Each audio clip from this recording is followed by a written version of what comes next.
Suscríbete a Venganza Perfecta. Ahora, comencemos con esta. Gustavo Díaz había visto la muerte en 17 países, había apretado gatillos que terminaron con 43 vidas confirmadas y se había alejado del mundo de las operaciones encubiertas hacía 6 años sin mirar atrás. Le había prometido eso a su hija Cristina. Ella le había pedido durante su graduación de la preparatoria que estuviera presente, realmente presente, en lugar de desaparecer durante meses en misiones clasificadas que lo dejaban con los ojos hundidos y en silencio.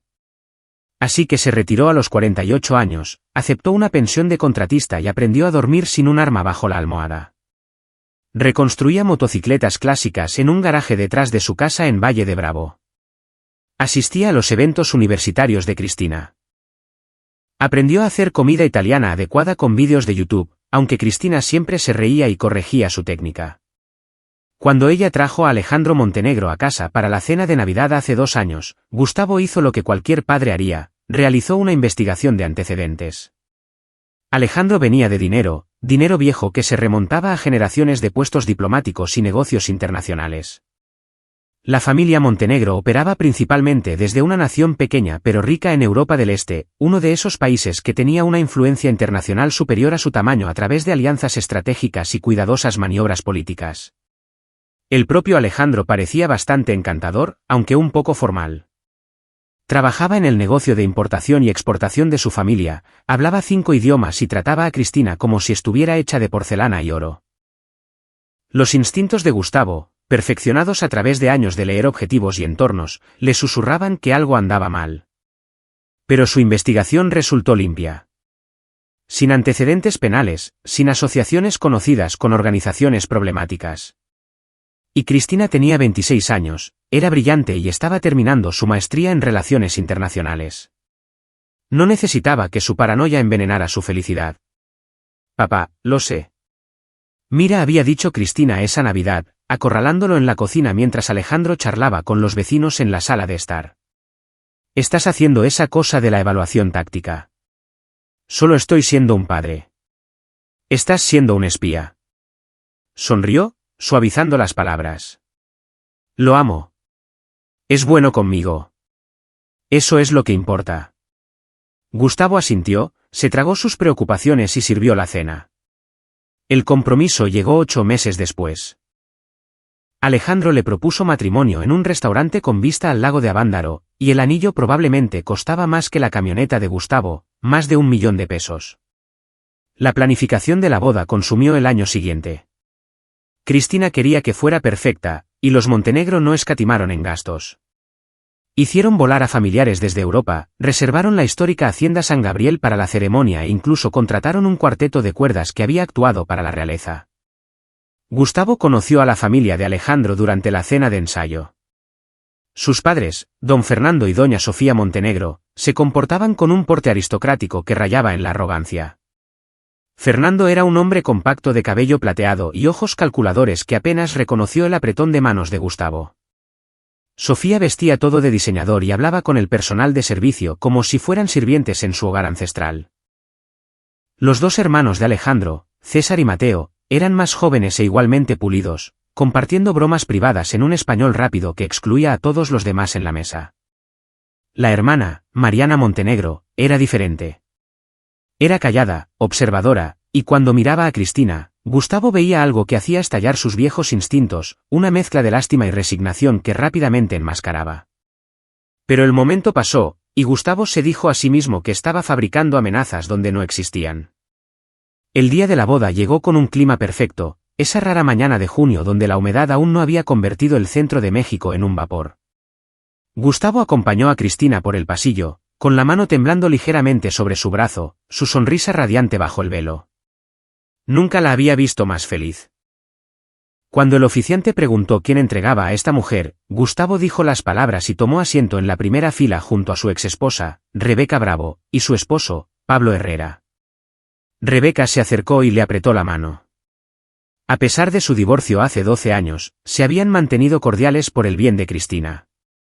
Es hermosa, susurró Rebeca, con lágrimas ya corriendo por su rostro. La ceremonia procedió tradicionalmente hasta los votos. Alejandro pronunció sus promesas en ese inglés cuidadoso y acentuado, con voz firme.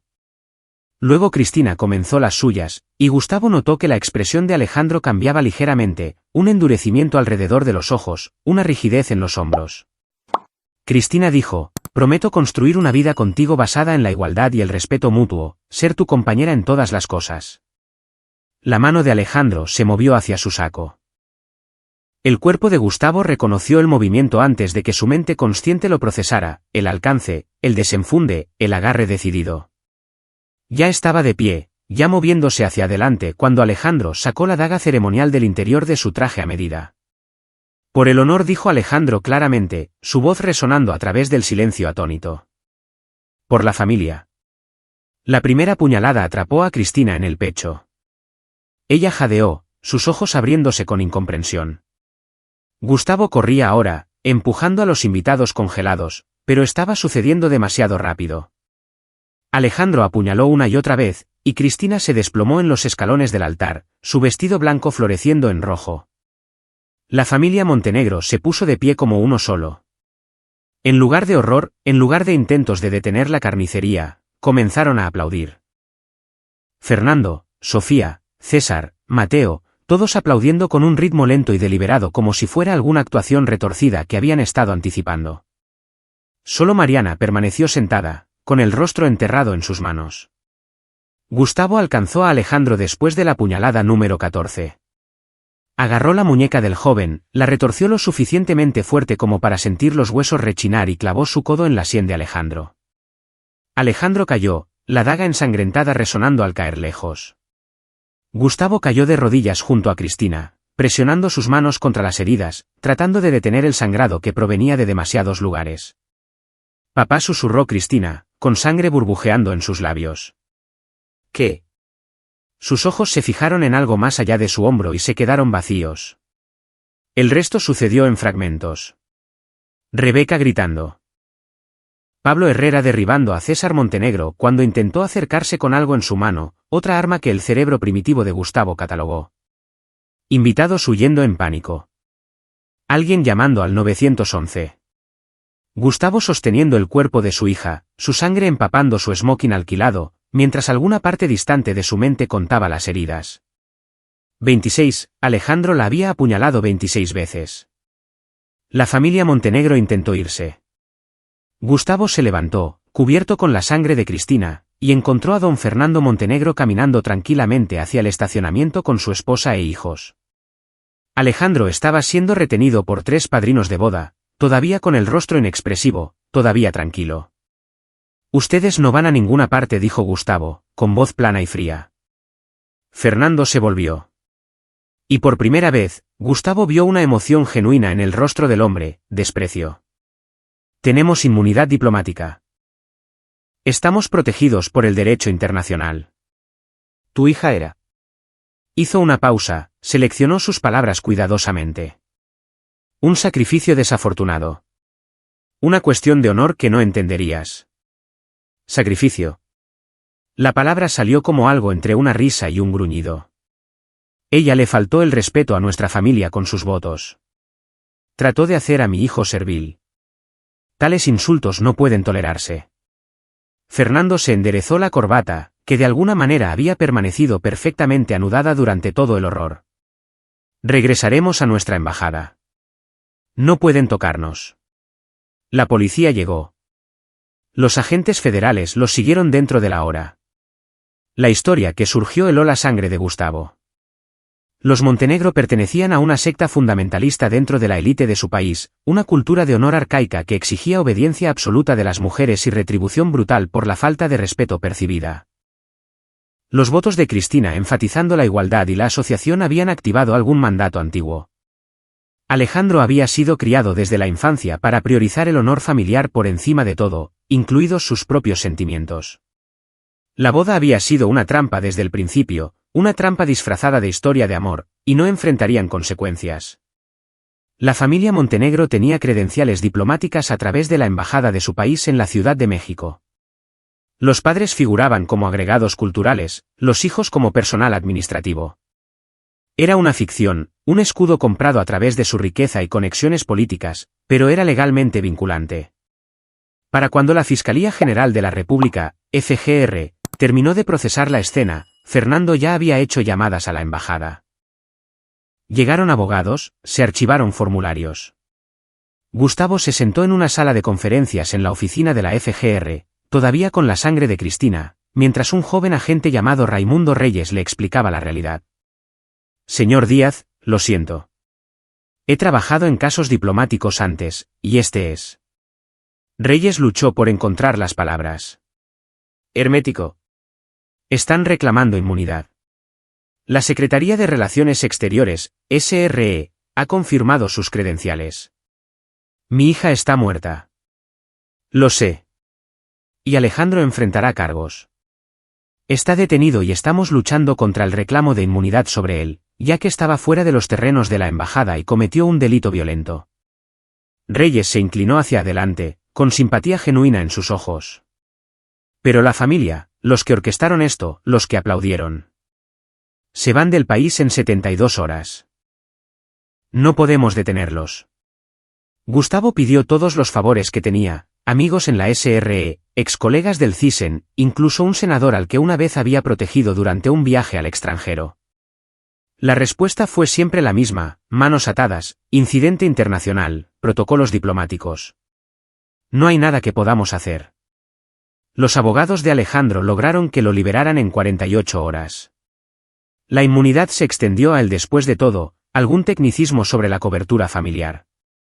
Gustavo vio las imágenes de las noticias de Alejandro abordando un jet privado en el Aeropuerto Internacional de la Ciudad de México, sus padres flanqueándolo como una guardia de honor, mientras los manifestantes gritaban y sostenían carteles con la foto de Cristina.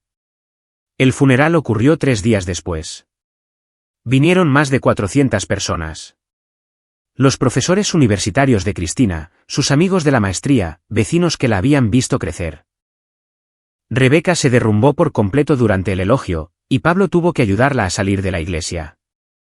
Gustavo permaneció con los ojos secos y en silencio, aceptando las condolencias con asentimientos, su mente en otra parte. En la recepción, Mario Ortega lo encontró. Gustavo no había visto a Mario en 7 años, no desde que extrajeron a un periodista secuestrado de Somalia. Mario estaba más robusto ahora, más canoso, pero sus ojos tenían la misma inteligencia aguda. Gustavo, lo siento mucho. Estaban parados en un rincón del salón, lejos de los otros dolientes. Gustavo no dijo nada. Escuché sobre la inmunidad. Mario mantuvo la voz baja. Es una mierda. Relaciones Exteriores dice que es legal. Lo legal y lo correcto no son lo mismo. Mario hizo una pausa. ¿Estás pensando en hacer alguna estupidez? Gustavo miró a su antiguo compañero de equipo. ¿Me dirías que no lo hiciera? No. La respuesta de Mario llegó sin dudarlo. Preguntaría si necesitas ayuda. Esa noche, solo en su casa, Gustavo se sentó en la antigua habitación de Cristina. Ella se había mudado hacía años, pero él la mantenía igual, sus trofeos del equipo de debate, sus fotografías de estudios en el extranjero en España, su colección de libros de texto de relaciones internacionales. Tomó una foto enmarcada de su mesita de noche, Cristina, a los 10 años, sonriendo con los dientes separados, sosteniendo un pez que había atrapado en su viaje de campamento a la Sierra Tarahumara. Sonó su teléfono, un número bloqueado. Gustavo contestó, ¿SR Díaz? Una voz de mujer, con acento, nerviosa. Por favor, no cuelgue. Me llamo Mariana Montenegro. La mano de Gustavo se apretó en el teléfono. Estuve en la boda. Soy la hermana de Alejandro. Habló rápido, las palabras atropellándose unas a otras. Necesito que sepa que traté de detener esto. Discutí con mi padre durante meses, pero en nuestra familia, las mujeres no tienen voz. Quería advertir a Cristina, pero me vigilaban constantemente. ¿Por qué llamas? Porque mereces saber la verdad. Esto no fue solo por honor. Fue por control. Mi padre ha hecho esto antes en nuestro país. Otras 3 mujeres que desafiaron nuestras tradiciones familiares. Los llaman accidentes, suicidios. Alejandro fue preparado durante años para ser el ejecutor de la familia. Su voz se quebró. Su hija fue tan amable conmigo. Ella no se merecía. ¿Dónde estás? No puedo decírselo. Me matarían. Pero puedo decirle esto, están celebrando. En la embajada, tuvieron una fiesta anoche. Ven esto como una victoria, un mensaje para otros que puedan faltarles el respeto. Gustavo cerró los ojos. ¿Por qué llamas realmente, Mariana? El silencio se alargó. Luego, porque espero que les haga pagar. Espero que los destruya a todos. Y cuando lo haga, por favor. Su voz bajó a un susurro. Por favor, asegúrese de que sepan por qué. Asegúrese de que entiendan que esto es por Cristina. La llamada terminó. Gustavo se sentó en la oscuridad de la habitación de su hija durante otra hora. Luego fue a su sótano, a la sala de almacenamiento cerrada que no había abierto en 6 años. Dentro había armas que había recolectado a lo largo de una carrera de operaciones encubiertas, equipo que oficialmente no existía, no podía ser rastreado y había sido diseñado para situaciones donde las reglas normales no aplicaban. Hizo una lista de nombres.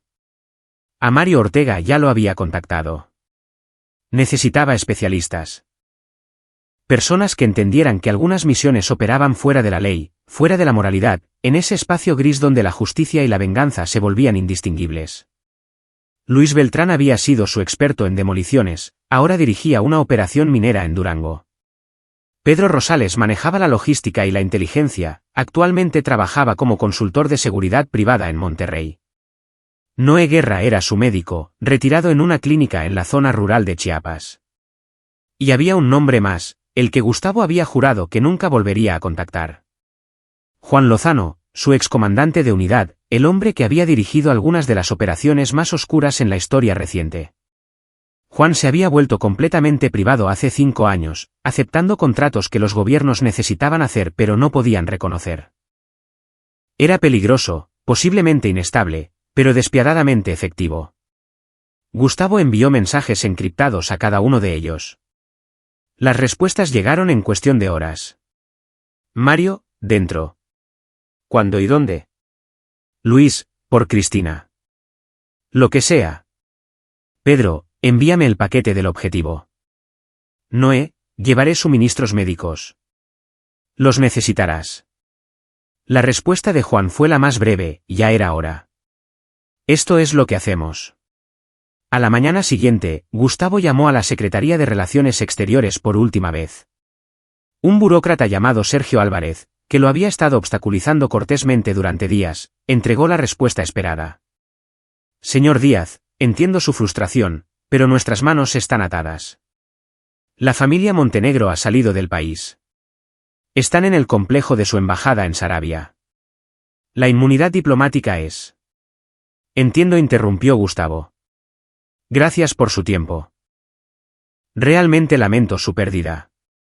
Gustavo colgó, sacó un teléfono desechable y envió un solo mensaje de texto al chat grupal encriptado que había establecido: creen que las fronteras los protegen. Están equivocados. Despegamos en 72 horas. Sesión de planificación mañana, 2. Ubicación a seguir. Vamos a enseñarles que la inmunidad tiene límites. Miró la fotografía de Cristina una vez más. Luego comenzó a hacer preparativos para la guerra. La casa de seguridad estaba en la Sierra Norte de Puebla, una cabaña que Mario había mantenido para situaciones exactamente como esta. Gustavo llegó primero, pasando la mañana configurando mapas e informes de inteligencia sobre la familia Montenegro que Pedro ya había comenzado a recopilar. Para las 2 de la tarde, todos estaban allí. Mario Ortega miró alrededor de la mesa al equipo reunido. ¿5 de nosotros contra un complejo diplomático en un país extranjero? ¿Alguien más piensa que esto es una locura? Completamente una locura, estuvo de acuerdo Luis Beltrán, con su rostro curtido arrugándose en una sonrisa sombría. Por eso funcionará. Están esperando procedimientos legales, presión internacional, tal vez algo de vergüenza diplomática, no un golpe de acción directa. Pedro Rosales había extendido imágenes satelitales sobre la mesa. A los 39 años, era el más joven de ellos, pero su mente funcionaba como una computadora cuando se trataba de planificación operativa. El complejo de la familia Montenegro está adjunto a la embajada de Sarabia en su ciudad capital, Valérica. Es técnicamente territorio soberano, guardias armados, sistemas de seguridad, todo el paquete. Pero Pedro ha encontrado algunos detalles interesantes. Noé Guerra, tranquilo y metódico, estudió las imágenes. A los 52 años, había remendado a cada uno de ellos en algún momento de sus carreras. ¿De qué tipo de seguridad estamos hablando? Guardias contratados locales, unos 20 de ellos. El ejército de Sarabia no se involucrará a menos que haya un asalto directo. El personal de la embajada es mínimo, 3 diplomáticos, algo de personal administrativo. Los montenegros son los verdaderos jugadores de poder allí. Pedro hizo zoom en el diseño del complejo. Aquí está la parte interesante. Hay una entrada de servicio utilizada para entregas. Está monitoreada, pero no fuertemente asegurada. Confían más en la reputación del complejo que en medidas defensivas reales. Juan Lozano había estado en silencio hasta ahora, estudiando a Gustavo con la intensidad que lo había hecho legendario en la comunidad de operaciones encubiertas. A los 55 años, Juan tenía cicatrices, era delgado y se comportaba como un arma perpetuamente lista para disparar. Gustavo, necesito preguntarte algo, y necesito que seas honesto. Adelante. ¿Es esto una misión de rescate o una eliminación? La habitación se quedó quieta. Gustavo miró a los ojos de Juan sin inmutarse. Cristina se ha ido. Nada la traerá de vuelta. Esto se trata de justicia. Esa no es una respuesta. Asesinaron a mi hija. Lo celebraron. Viven en el lujo, protegidos por la inmunidad que compraron, creyendo que son intocables. La voz de Gustavo permaneció nivelada, pero algo en sus ojos hizo pausar incluso a Juan. Quiero que entiendan lo que han hecho. Quiero que enfrenten consecuencias. Como suceda eso depende de lo que encontremos cuando lleguemos allí, presionó Mario. ¿Pero si se presenta la oportunidad? Entonces Arden, asintió Pedro lentamente. Muy bien, entonces planeamos para el máximo impacto, dijo Juan. Si vamos a violar el derecho internacional, irrumpir en un complejo diplomático y arriesgarnos a la prisión, o algo peor, lo hacemos bien. Hacemos que cuente. Durante las siguientes 12 horas, construyeron el plan operativo. Pedro había estado ocupado. Ya había establecido que un envío de alimentos y suministros estaba programado para su entrega a la embajada en 3 días. La compañía que manejaba la entrega era local, poco verificada y tenía conductores que podían ser sobornados o reemplazados. Entramos como repartidores, explicó Pedro. Pasamos por la entrada de servicio, plantamos equipos de vigilancia y mapeamos el interior. Esa es la fase 1, reconocimiento. Identificamos dónde están los Montenegro, sus rutinas, patrones de seguridad. Luis tocó el edificio principal del complejo. La fase 2 es crear una diversión. El complejo tiene un sistema generador que alimenta su seguridad. Si eso falla, tienen protocolos de respaldo, pero hay una ventana de 3 minutos donde los sistemas se reinician. Ese es nuestro punto de entrada para la fase 3. ¿Qué es? Preguntó Noé. Juan sonrió y no fue agradable. Acción directa. Extraemos a los Montenegro, los llevamos a algún lugar donde no puedan esconderse detrás de la inmunidad y entregamos justicia. ¿Te refieres a secuestrarlos de territorio soberano?, dijo Noé. Me refiero a que recuperamos criminales que asesinaron a una ciudadana mexicana y no enfrentan consecuencias, corrigió Juan. Semántica, pero importante. Gustavo había estado callado, escuchando a su equipo planear. Ahora habló. Hay una complicación. Mariana Montenegro, la hermana de Alejandro. Me llamó, expresó arrepentimiento, dijo que trató de detenerlo. Podría ser una trampa, advirtió Mario. Podría ser, pero sonaba genuina. Si ella está allí, la extraemos por separado. Ella no arde con el resto. Pedro tomó notas. Agrega complejidad, pero manejable. ¿Qué pasa con el propio Alejandro? Él es el objetivo principal, dijo Gustavo con frialdad. Los padres lo orquestaron. Los hermanos lo apoyaron, pero Alejandro sostuvo el cuchillo. Apuñaló a mi hija 26 veces mientras su familia lo aplaudía. Lo quiero vivo el tiempo suficiente para que entienda lo que está sucediendo. La planificación continuó durante la noche. Noé compiló suministros médicos, incluidos sedantes para controlar a los prisioneros. Luis comenzó a reunir los materiales que necesitaría para el sabotaje del generador, nada explosivo, solo fallas precisas del equipo que parecerían problemas de mantenimiento. Mario se centró en las armas, seleccionando armas de fuego indetectables y opciones no letales para controlar la situación. Pedro manejó la parte más difícil, establecer sus identidades de cobertura y documentación de entrada para Sarabia.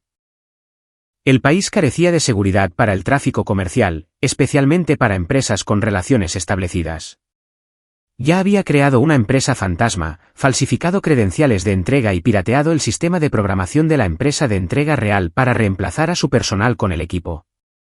Al amanecer, tenían un plan de trabajo. Era arriesgado, ilegal y los convertiría en criminales internacionales si los atrapaban, pero era sólido. Juan llevó a Gustavo a un lado mientras los demás dormían unas horas. Sabes que esto termina con tu vida tal como la conoces, ¿verdad? Incluso si tenemos éxito, incluso si escapamos limpios, nunca serás el mismo.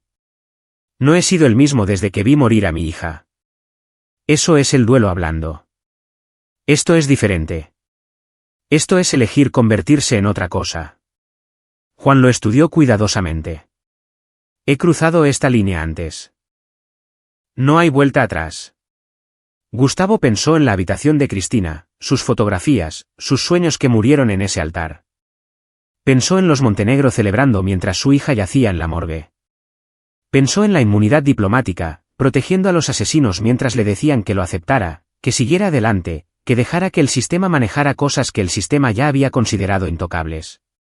Entonces la cruzó, dijo Gustavo. Por Cristina. ¿Por qué no de una vez?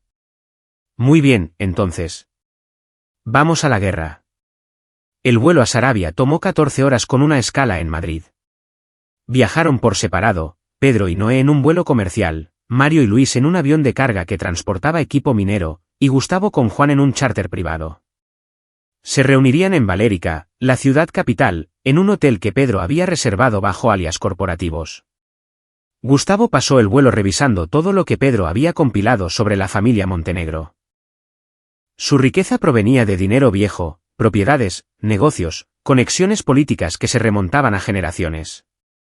Don Fernando Montenegro no era solo un agregado cultural, era un agente de poder, alguien que comerciaba con influencia e información.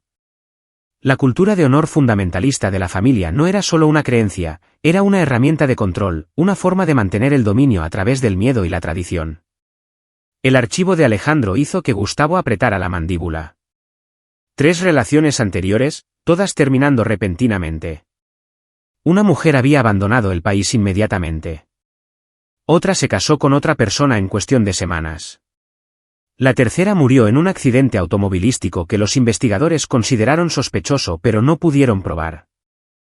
Cristina había sido la cuarta y la primera mexicana, lo que significaba la primera donde los métodos habituales de los Montenegro para encubrir sus crímenes no funcionarían tan bien. Así que planearon algo público, algo brutal, y confiaron en la inmunidad diplomática para protegerlos. Un mensaje a su propia comunidad: esto es lo que sucede a las mujeres que nos desafían. Este es el alcance de nuestro poder. Juan estaba leyendo los mismos archivos. Esta gente son monstruos.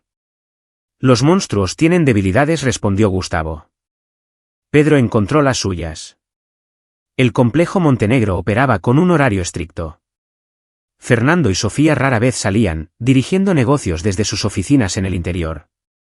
Alejandro y sus hermanos hacían apariciones públicas, restaurantes, clubes, reuniones con políticos locales.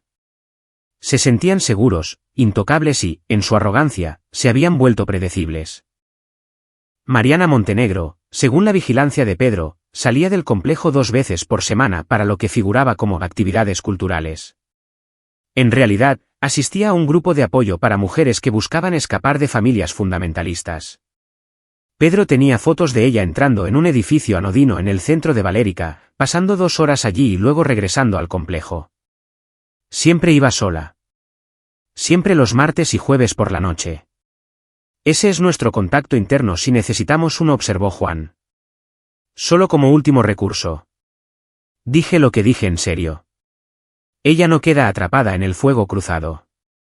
Aterrizaron en Valérica a la medianoche hora local.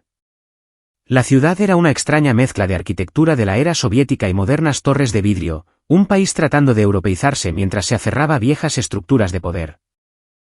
El hotel era de estilo occidental, anónimo, el tipo de lugar donde se alojaban hombres de negocios internacionales y nadie hacía preguntas.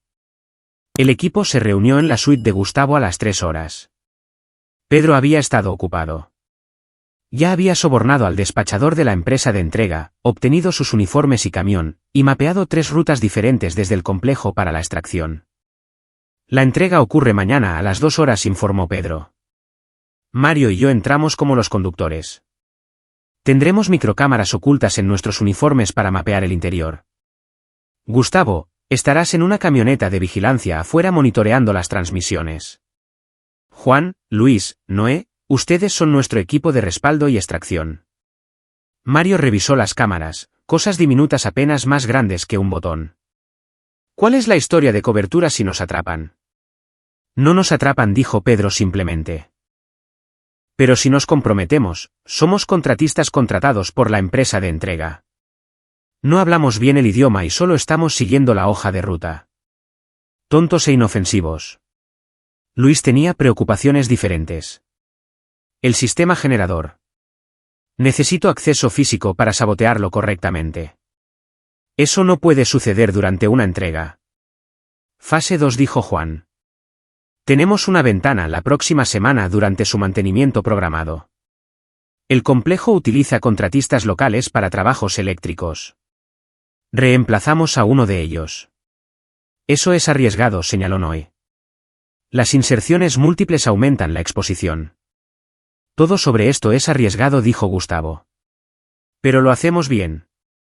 Lento y con cuidado.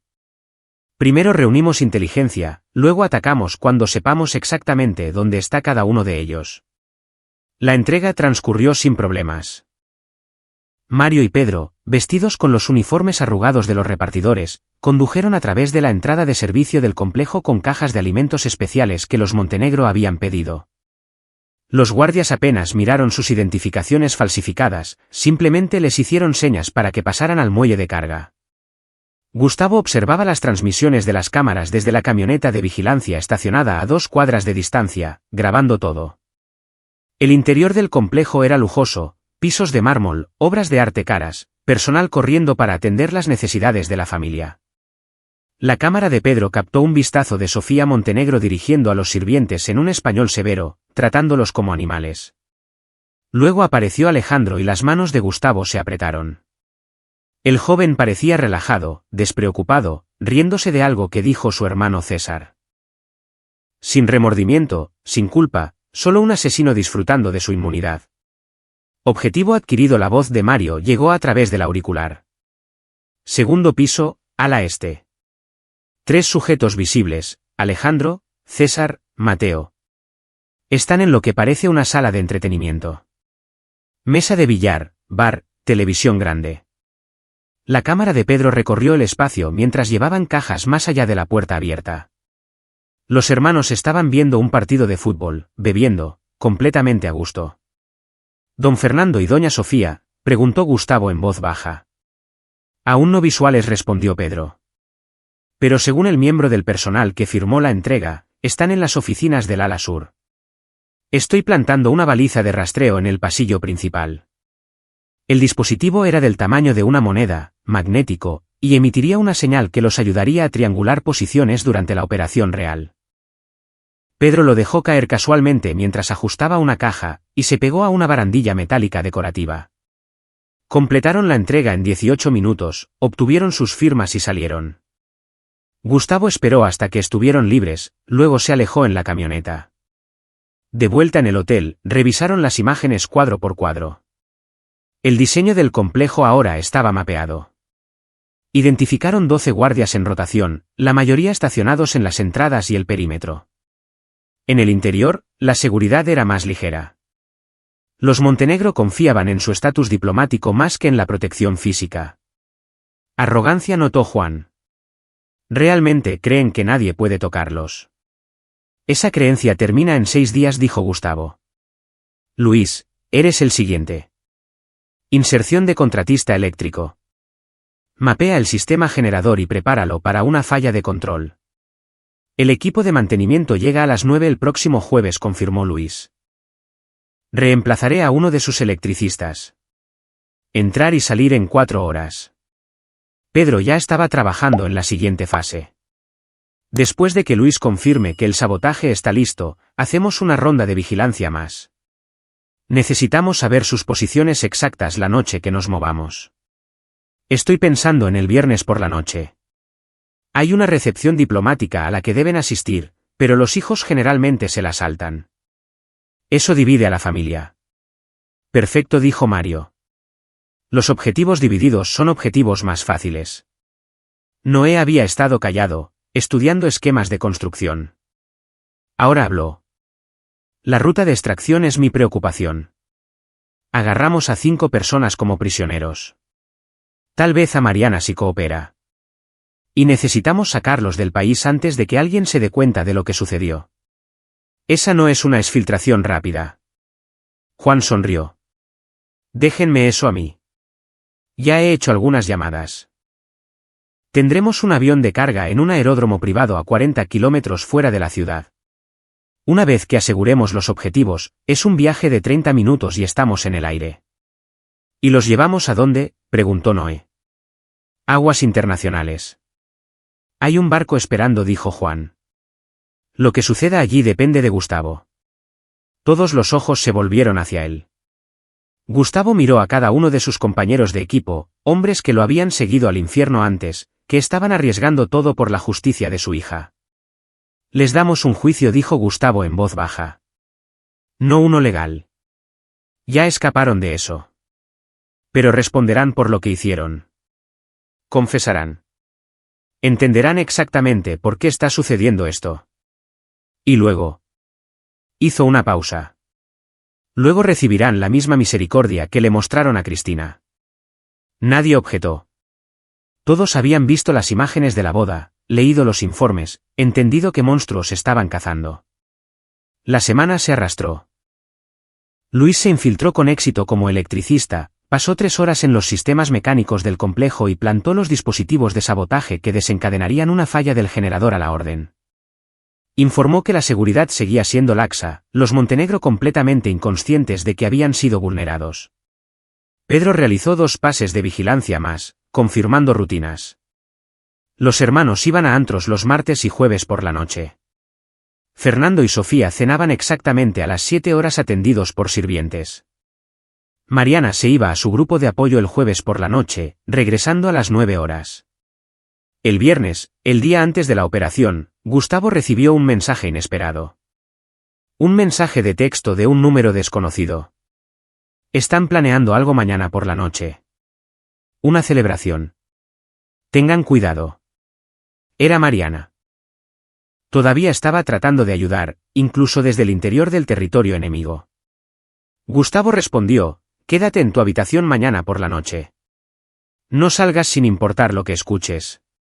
Aparecieron 3 puntos, luego, ¿los matarán? Gustavo miró la pregunta. Finalmente, escribió, enfrentarán la justicia. Bien. Destruyeron tantas vidas. Gracias. El equipo se reunió para la sesión informativa final a las 6 horas. El equipo fue revisado y vuelto a revisar, armas, bridas, sedantes, equipo de comunicaciones, el dispositivo que activaría el sabotaje del generador de Luis. Pedro tenía 3 rutas de escape planeadas con contingencias para cada una. Vamos a las 10 horas, dijo Gustavo. La recepción diplomática comienza a las 8, así que Fernando y Sofía estarán fuera. La inteligencia confirma que Alejandro, César y Mateo estarán en el complejo. Irrumpimos, aseguramos los objetivos, esperamos a que regresen los padres, luego los tomamos a ellos también. ¿Qué pasa con los guardias?, preguntó Mario. No letales si es posible. Estos son contratistas contratados haciendo un trabajo. No estamos aquí por ellos, dijo Gustavo. Pero si atacan, respondemos en consecuencia. Juan distribuyó armas, pistolas con silenciador, granadas aturdidoras, visión nocturna. Somos dueños de la oscuridad. Recuerden, el objetivo es la captura, no la eliminación. Todavía no a las 9:30, cargaron en 2 vehículos, una camioneta de reparto y un sedán. El complejo estaba iluminado contra el cielo nocturno, sus puertas cerradas pero no inexpugnables. Estacionaron en un lote comercial a 3 cuadras de distancia. Verificación de radio, dijo Pedro. Cada miembro del equipo confirmó. Gustavo sintió que la familiar calma previa a la misión se apoderaba de él, el mismo estado en el que había entrado docenas de veces antes. Pero esta vez era diferente. Esto no era por su país o algún objetivo geopolítico. Esto era personal. Esto era por Cristina. Luis, activa la falla del generador en 3, 2, 1. Ejecutar. A una cuadra de distancia, Luis presionó un botón en su dispositivo remoto. Dentro del complejo, los disruptores electromagnéticos cuidadosamente plantados se activaron, causando una falla en cascada en el sistema generador. Las luces se apagaron. Los sistemas de seguridad se reiniciaron en el caos. Las alarmas sonaron brevemente, luego se quedaron en silencio mientras los protocolos de respaldo intentaban resolver lo que estaba sucediendo. Esa fue su ventana. Gustavo, Mario y Juan saltaron el muro del complejo mientras Pedro proporcionaba vigilancia y Noé estaba listo con el vehículo de extracción. Los guardias estaban confundidos, linternas barriendo los terrenos, gritando en radio sobre la falla de energía. Se movieron como fantasmas, 3 sombras en equipo táctico, la visión nocturna convirtiendo la oscuridad en claridad iluminada en verde. La entrada de servicio que Luis había desbloqueado desde el interior se abrió suavemente y estaban dentro. Los hermanos estaban exactamente donde la inteligencia predijo, la sala de entretenimiento, ahora iluminada por iluminación de emergencia, discutiendo sobre la falla de energía. Alejandro parecía molesto. César estaba en su teléfono tratando de llamar a mantenimiento. Mateo estaba abriendo otra cerveza. Gustavo entró primero. La pistola con silenciador en su mano estaba firme. Profesionales y donde pueda verlos. 3 cabezas se giraron. El reconocimiento amaneció en el rostro de Alejandro. El padre de la chica que había asesinado ahora parado en su santuario con un arma y muerte fría en sus ojos. No puedes estar aquí, balbuceó Alejandro en inglés. Esto es territorio soberano. No tienes autoridad. Tengo toda la autoridad que necesito, dijo Gustavo en voz baja. Mario y Juan entraron, atando a los hermanos con bridas eficientemente, ignorando sus protestas y luchas. Un guardia apareció en la puerta. Juan lo derribó con un golpe preciso en la sien, no letal, pero completamente incapacitante. Otro guardia dobló la esquina y se congeló cuando la pistola de Mario se centró en su pecho. Abajo, ordenó Mario en un sarabiano muy acentuado. Al suelo, ahora. El guardia cumplió. Lo ataron con bridas junto con los demás. Objetivos asegurados, informó Gustavo a Pedro. ¿Estado de los padres? Acaban de llegar a la puerta. ETA 2 minutos. Sincronización perfecta. Gustavo miró a los 3 hermanos, ahora arrodillados con las manos aseguradas, la realidad finalmente penetrando su arrogancia. Pensaron que eran intocables. Estaban equivocados. Las puertas principales del complejo se abrieron. Las voces resonaron en el pasillo. Fernando y Sofía regresando de su recepción, quejándose de la falla de energía. Gustavo y Juan se posicionaron a ambos lados de la puerta mientras Mario mantenía a los hermanos en silencio con una mirada que prometía consecuencias. Fernando entró primero, todavía con su smoking, Sofía detrás de él con un vestido de noche. Se congelaron cuando vieron a sus hijos arrodillados con hombres armados parados sobre ellos. ¿Cuál es el significado de? Comenzó Fernando. Cállate y ponte de rodillas, dijo Juan rotundamente. Por un momento, Fernando pareció que podría resistirse. Luego vio el rostro de Gustavo, lo reconoció de la boda y la comprensión floreció. Tú. El padre. Ponte de rodillas, repitió Gustavo. Tenemos inmunidad diplomática. No puedes. Mario dio un paso adelante y pateó las piernas de Fernando por debajo de él. El hombre mayor cayó con fuerza y Sofía chilló. Juan los ató eficientemente a ambos mientras Gustavo observaba, con el rostro inexpresivo. La inmunidad solo funciona cuando la gente la respeta, dijo Gustavo. Yo no lo hago. Movieron a la familia al garaje del complejo donde Pedro ya había metido la camioneta de extracción a través de la puerta de servicio ahora abierta. Los guardias habían sido neutralizados o encerrados en una sala de almacenamiento, confundidos pero vivos. Toda la operación había tomado 9 minutos. Mientras cargaban a los Montenegro en la camioneta, se abrió una puerta arriba. Apareció Mariana, todavía con su ropa de habitación, con los ojos muy abiertos. Miró a Gustavo, a su familia atada y aterrorizada, y algo parecido al alivio cruzó su rostro. Vuelve adentro, le dijo Gustavo en voz baja. Nunca estuviste aquí. No viste nada. Ella asintió una vez y desapareció. El viaje al aeródromo fue tenso. Los Montenegro exigieron su liberación, amenazaron con incidentes internacionales, invocaron tratados y leyes. Gustavo los ignoró. En la parte trasera de la camioneta con sus antiguos miembros del equipo, sintió algo que no había sentido desde que murió Cristina: propósito. El avión de carga estaba esperando exactamente como Juan había prometido. Cargaron a los prisioneros a bordo y en 15 minutos estaban en el aire, saliendo del espacio aéreo de Sarabia antes de que los guardias del complejo pudieran explicar completamente a las autoridades lo que había sucedido. En el aire, con los Montenegro atados en la bodega de carga, Gustavo finalmente se permitió hablar. ¿Dónde aterrizamos? Isla privada en el Mediterráneo, dijo Juan.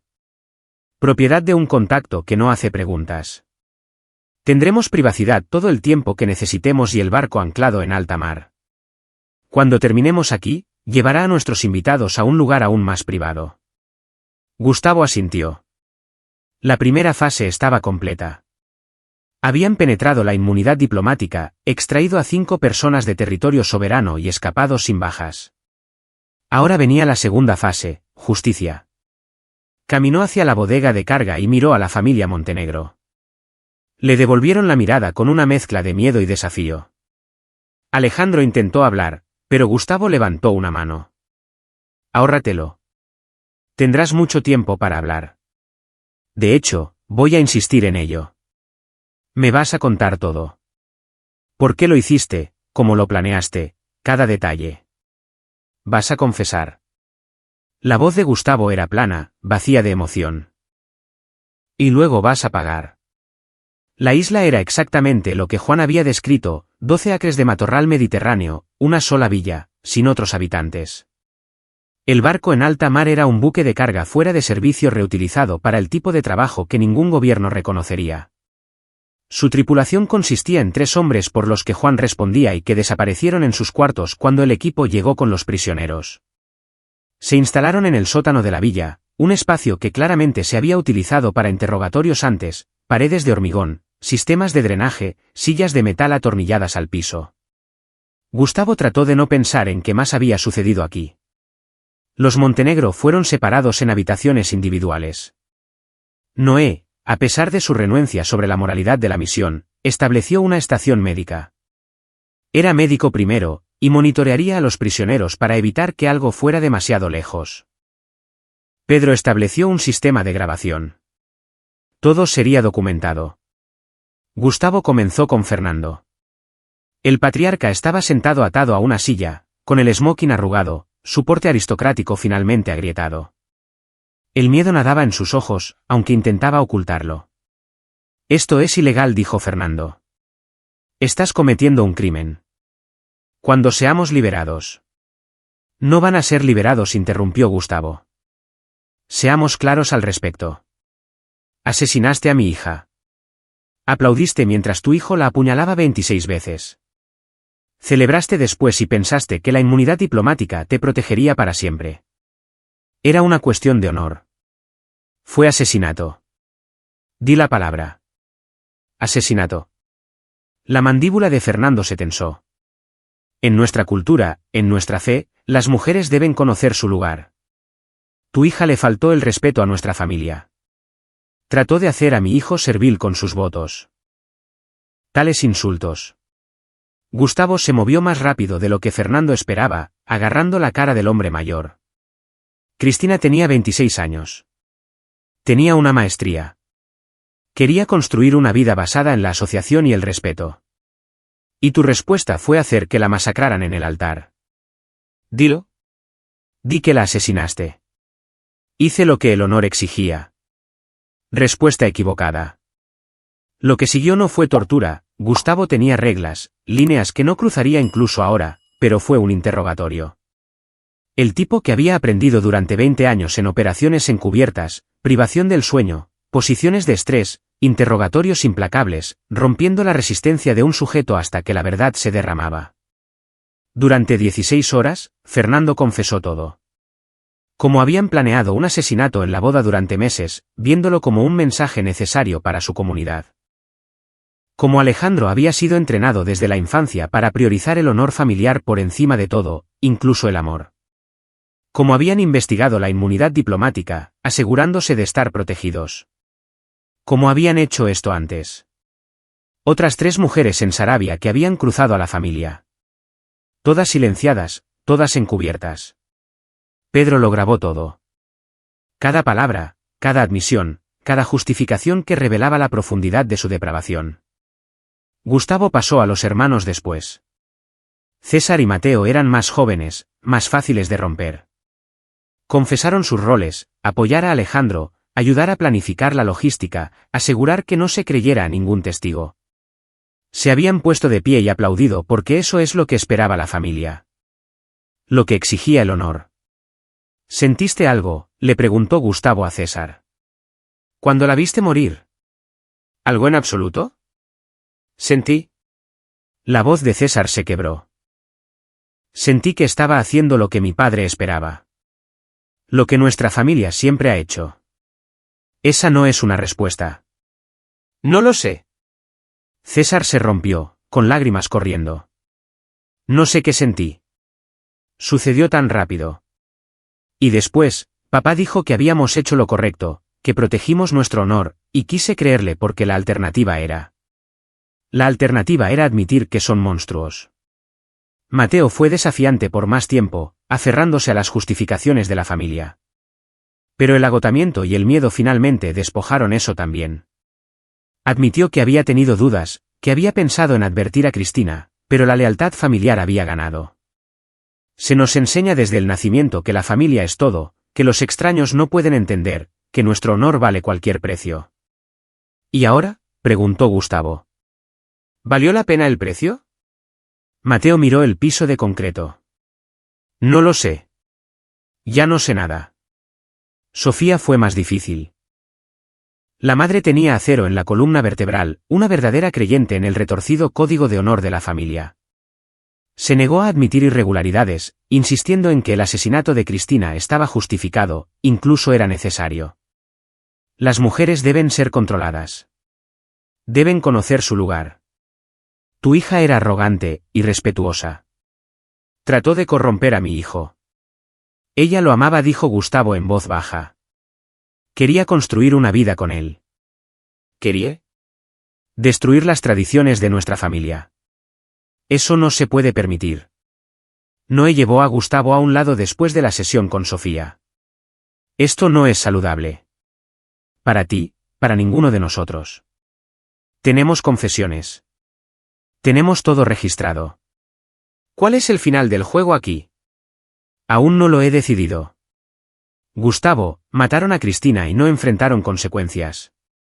El sistema falló. La ley falló. La inmunidad diplomática los protegió mientras el cuerpo de mi hija entraba en la tierra. La voz de Gustavo permaneció firme, pero sus ojos estaban atormentados. Así que estoy creando consecuencias. Estoy entregando la justicia que el mundo no entregaría. ¿A qué costo? A cualquier costo. Finalmente, Gustavo se sentó frente a Alejandro, el joven que había sostenido el cuchillo, que había apuñalado a Cristina 26 veces mientras su familia aplaudía. Alejandro parecía más pequeño ahora, disminuido. La hermosa confianza reemplazada por el terror. ¿Por qué?, preguntó Gustavo simplemente. Mi padre. No. No las razones de tu padre. Las tuyas. Sostuviste un cuchillo. La miraste a los ojos. ¿Por qué? Alejandro guardó silencio durante mucho tiempo. Luego, en un susurro roto, porque tenía miedo. ¿De qué? De decepcionar a mi familia. De ser expulsado. De fallar al honor que me han inculcado desde que podía caminar. Las lágrimas corrían por el rostro de Alejandro. La amaba. Realmente la amaba. Pero ese día, de pie en el altar, escuchando esos votos que mi padre dijo que eran irrespetuosos, sentí el peso de generaciones presionándome. Y elegí mal. Dios me ayude, elegí mal.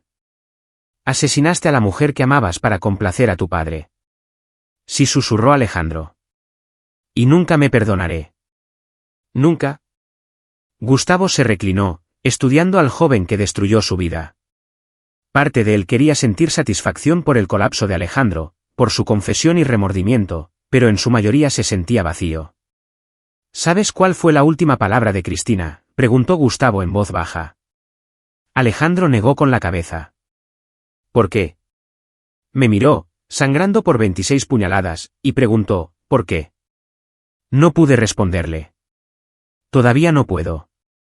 Porque no hay razón, no hay justificación, no hay honor que haga aceptable lo que hiciste.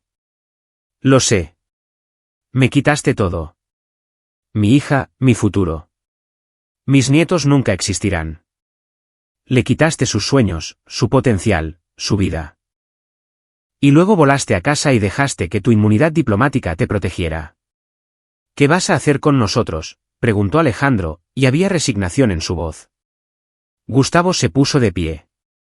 Voy a darte lo que le diste a Cristina. Justicia. Dejó a Alejandro solo en la habitación y regresó arriba donde esperaba su equipo. Juan había abierto una botella de whisky y se sentaron alrededor de la mesa de la cocina de la villa en silencio. Entonces dijo Mario finalmente. ¿Y ahora qué?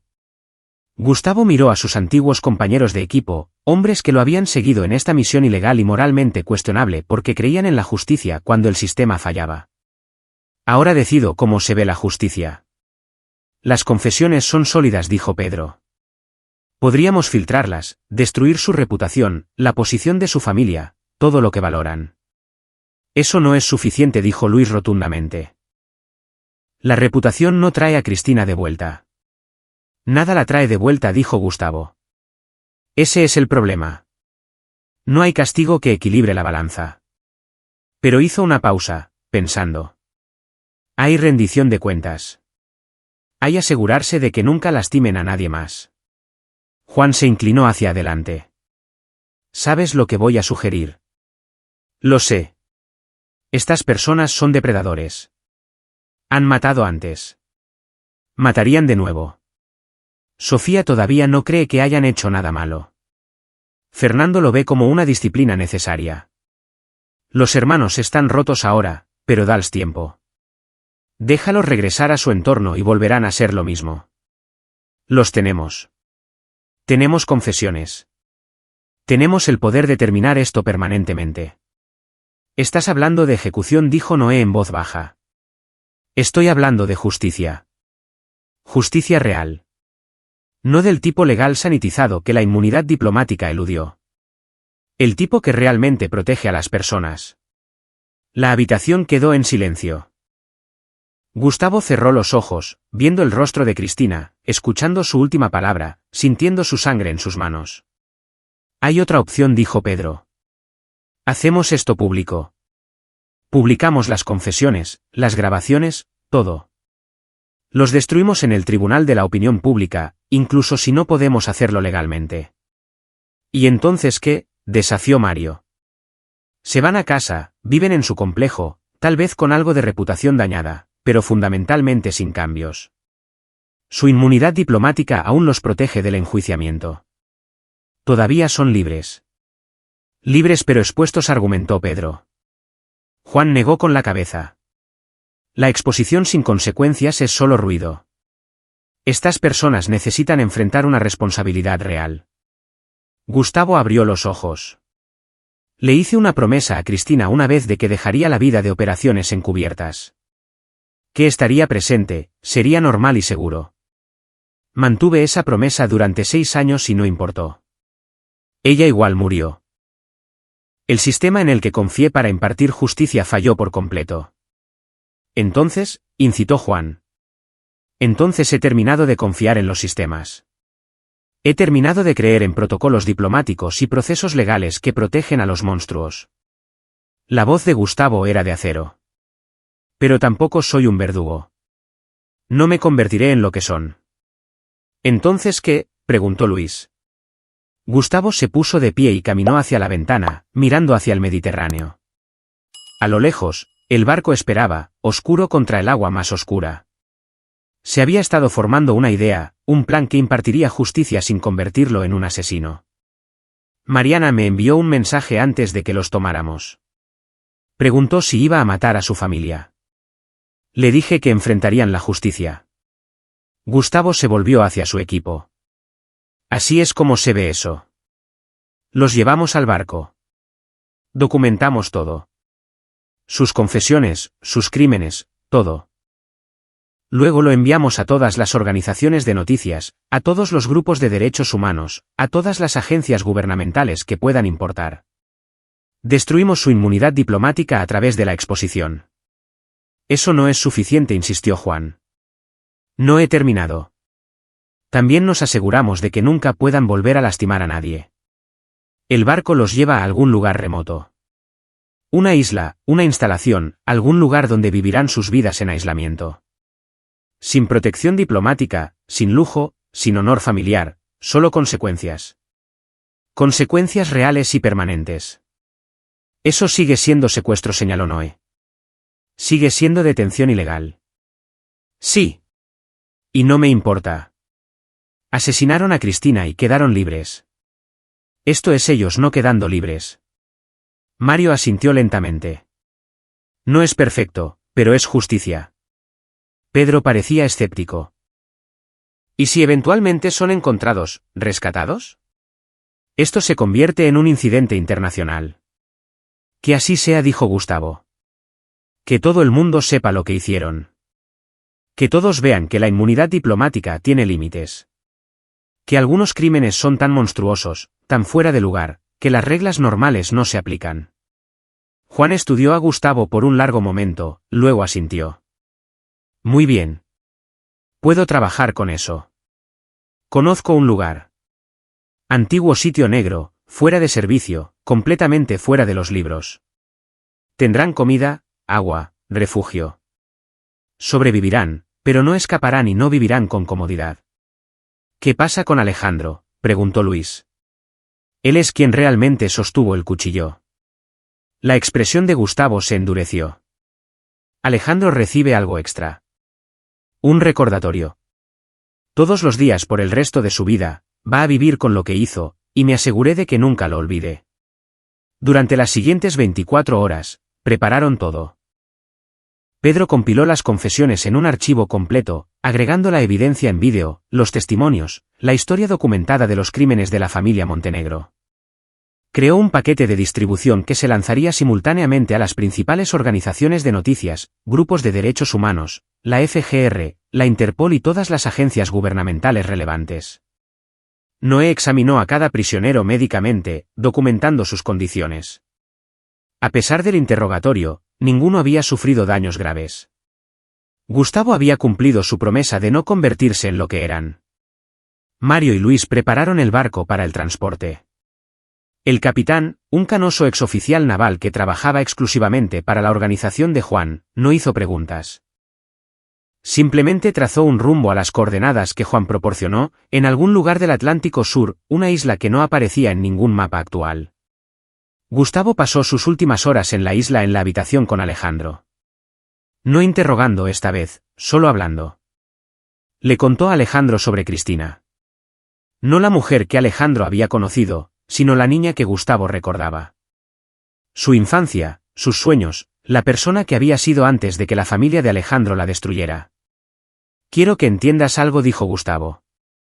Todos los días por el resto de tu vida, te despertarás y recordarás lo que hiciste. Vas a vivir con el conocimiento de que asesinaste a alguien que decías amar. Y no hay inmunidad diplomática que te proteja de eso. Lo sé, susurró Alejandro. Ya estoy viviendo con eso. Bien. Porque ese es tu castigo. Esa es tu justicia. No obtienes paz. No obtienes perdón. Solo puedes sobrevivir con el peso de lo que has hecho. Al tercer día, Pedro activó el paquete de distribución. En cuestión de horas, la historia explotó en los medios globales. Las confesiones, los vídeos, la evidencia de los crímenes de honor de la familia Montenegro, todo se hizo público. Las organizaciones de noticias se apresuraron a verificar la información. Los grupos de derechos humanos pidieron investigaciones. El gobierno de Sarabia, avergonzado por el escrutinio internacional, anunció que estaban revisando las credenciales diplomáticas de la familia. Gustavo vio la cobertura de noticias desde el barco mientras navegaba hacia el sur. Las caras de Fernando y Sofía en todos los canales, sus crímenes expuestos, su reputación destruida. La inmunidad diplomática que los había protegido ahora no valía nada. Eran criminales buscados internacionalmente. Misión cumplida, dijo Mario, uniéndose a él en la cubierta. Fase 1, corrigió Gustavo. La fase 2 es asegurarse de que nunca escapen de las consecuencias. La isla que Juan había seleccionado era perfecta, remota, sostenible, pero ineludible. Una antigua estación de investigación abandonada hace décadas. Tenía instalaciones básicas, pero sin equipo de comunicación, sin botes, sin forma de irse. La tripulación del barco depositó a la familia Montenegro allí con suministros e instrucciones. Antes de irse, Gustavo los enfrentó una última vez. Fernando todavía trataba de mantener su dignidad, pero ahora estaba hueca. Sofía estaba rota, finalmente entendiendo que su código de honor no significaba nada frente a la responsabilidad real. Los hermanos parecían perdidos, con toda su visión del mundo destrozada. ¿Y Alejandro? Alejandro simplemente parecía embrujado. Vivirán aquí por el resto de sus vidas, les dijo Gustavo. Tendrán comida, refugio, lo básico para sobrevivir, pero nunca se irán. Nunca volverán a ver su antigua vida. Todos los días se despertarán y enfrentarán lo que han hecho. Esa es su sentencia. Esto es ilegal, dijo Fernando débilmente. Cuando nos encuentren. No los encontrarán. E incluso si lo hacen, el mundo entero sabe lo que hicieron. No queda inmunidad diplomática para salvarlos. Son criminales, y serán tratados como tales. Mientras el barco se alejaba, Gustavo vio la isla encogerse en la distancia. 5 personas de pie en una playa, varadas con sus crímenes y sus consecuencias. Juan apareció a su lado. ¿Cómo te sientes? Gustavo consideró la pregunta. No se sentía victorioso. No se sentía satisfecho. Cristina todavía se había ido, y nada cambiaría eso. Pero sintió algo más, una sensación de finalización, de haber hecho lo que había que hacer cuando todos los sistemas oficiales habían fallado. Siento que cumplí mi promesa con ella, dijo Gustavo finalmente. No la promesa de ser normal y seguro, la que hice en su funeral. Que ella tendría justicia. Esta no es justicia legal. No, pero es real. Y a veces eso es lo que importa. El barco navegó hacia el norte, de regreso a la civilización. Los archivos filtrados de Pedro continuaron dominando las noticias internacionales. Se iniciaron investigaciones. El gobierno de Sarabia revocó las credenciales diplomáticas de la familia Montenegro póstumamente, en sentido figurado, declarándolos oficialmente criminales. Mariana Montenegro, todavía en Sarabia, realizó una conferencia de prensa donde confirmó todo en los documentos filtrados y anunció que estaba buscando asilo en los Estados Unidos. Cuando Gustavo regresó a Valle de Bravo 2 semanas después, encontró su casa exactamente como la había dejado. La habitación de Cristina estaba sin cambios, sus fotografías todavía en la mesita de noche. Pero algo era diferente ahora. Había cruzado una línea, hecho cosas que nunca podrían deshacerse. Su equipo se había dispersado. Mario de vuelta a su negocio legítimo, Luis a su operación minera, Pedro a su trabajo de consultoría, Noé a su clínica. Juan simplemente se había desvanecido, como siempre lo hacía. Habían acordado nunca hablar de lo que habían hecho, dejar que permaneciera enterrado, como tantas otras operaciones encubiertas. Pero Gustavo sabía la verdad. Se había convertido en lo que había jurado dejar atrás, un hombre que operaba fuera de la ley, que impartía justicia a través de la fuerza y el miedo. Y aunque parte de él lamentaba eso, otra parte no sentía ningún remordimiento en absoluto. Los asesinos de Cristina habían enfrentado consecuencias. Consecuencias reales, permanentes e ineludibles. Vivirían el resto de sus vidas sabiendo lo que habían hecho, despojados de su poder, inmunidad y privilegio. Y cada día que se despertaran en esa isla sería un recordatorio de que algunos crímenes exigen respuestas, incluso cuando la ley falla. Gustavo tomó la fotografía de Cristina a los 10 años sosteniendo su pez. Lo hice, dijo en voz baja a su cara sonriente. No de la manera que quería, no de la manera que debió haber sido, pero me aseguré de que pagaran. Su teléfono vibró. Un mensaje de texto de un número desconocido. Gracias. Ella está en paz ahora. Yo también. Mariana, de alguna manera, ella había conseguido su número. Gustavo sonrió levemente. Al menos un miembro de esa familia había escapado del ciclo, había elegido un camino diferente. Borró el mensaje de texto, destruyó el teléfono desechable y fue a su garaje. Las motocicletas esperaban, proyectos a medio terminar de antes de que su mundo se derrumbara. Tomó sus herramientas y se puso a trabajar. La vida continuaría. El dolor no desaparecería, pero había hecho lo que se propuso hacer. La muerte de Cristina no había sido en vano. Sus asesinos no habían escapado. Y aunque el método era cuestionable, el resultado era certero. Justicia entregada fuera del sistema que había fallado tan completamente. Gustavo trabajó hasta altas horas de la noche, reconstruyendo motores y tratando de reconstruirse a sí mismo. La vida de operaciones encubiertas lo había arrastrado una última vez. Pero ya estaba hecho. Terminado, esperaba. Pero en el fondo, en la parte de él que había planeado y ejecutado una misión para secuestrar a 5 personas de un complejo diplomático que había cruzado fronteras internacionales y violado una docena de leyes, sabía la verdad. Una vez que cruzas ciertas líneas, nunca puedes regresar por completo. Simplemente aprendes a vivir con lo que te has convertido. Y Gustavo podía vivir con eso. Porque cada vez que dudaba, cada vez que cuestionaba si había hecho lo correcto, recordaba la última palabra de Cristina. ¿Por qué? Ahora ella tenía su respuesta. Ahora ella tenía su justicia. Y eso tendría que ser suficiente. Aquí es donde nuestra historia llega a su fin. Comparte tus pensamientos en la sección de comentarios. Gracias por tu valioso tiempo. Si disfrutaste esta historia, asegúrate de suscribirte a este canal. Eso me ayudaría mucho. Haz clic en el vídeo que ves en la pantalla y nos vemos.